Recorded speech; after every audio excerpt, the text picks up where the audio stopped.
मी इशारा नाही धमकीच देतोय, अमेय खोपकर यांनी हे म्हटलंय। मल्टीप्लेक्सच्या काचा फुटणार म्हणजे फुटणार, अमेय खोपकर यांनी हा इशारा दिलाय। एक स्क्रीनसाठी फिल्मसाठी राखीव असलंच पाहिजे, नियम न पाळणाऱ्यांवर कधी कारवाई होणार असा प्रश्न विचारला जातोय। मी इशारा नव्हे तर धमकीच देतोय आणि इथून पुढे मल्टीप्लेक्सच्या काचा फुटणार म्हणजे फुटणार असा शासनाचा नियम आहे की मल्टीप्लेक्समध्ये एक स्क्रीन ही कायम मराठी चित्रपटासाठी राखीव असली पाहिजे, पण हा नियम पाळला का जात नाही यावर कधी कारवाई होणार अशा प्रकारे अमेय खोपकर यांनी प्रश्न विचारलाय। मल्टीप्लेक्समध्ये महाराष्ट्रातल्या शासनाकडून सवलती घेतात आणि चित्रपट लावतात। तमिळ, तेलुगू आणि हिंदीचे सिनेमा लावतात। नितेश राणेंना सांगा ही कोणती भाषा आहे, आम्ही या सरकार दरबारी जाऊ असं त्यांनी म्हटलंय।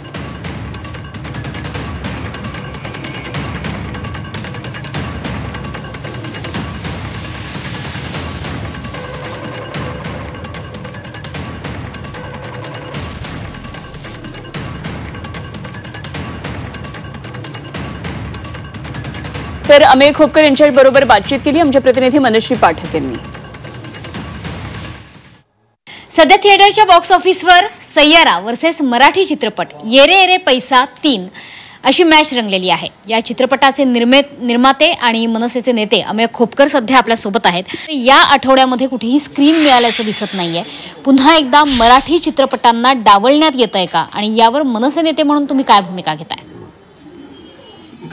गेल्या शुक्रवारी म्हणजे 18 तारखेला 18 जुलैला माझा येरे येरे पैसा 3 हा चित्रपट संपूर्ण महाराष्ट्रामध्ये प्रदर्शित झाला, ज्याला चांगला रिस्पॉन्स मिळाला आणि तो बॉक्स ऑफिसवर धरत असताना पकडत असताना आज शुक्रवारी सकाळी अचानक त्याचे सगळे शोज, असं नाही की काही ठेवलेत, सगळे शोज काढले आणि तुम्ही बघू शकाल हे त्याचे शोज आहेत।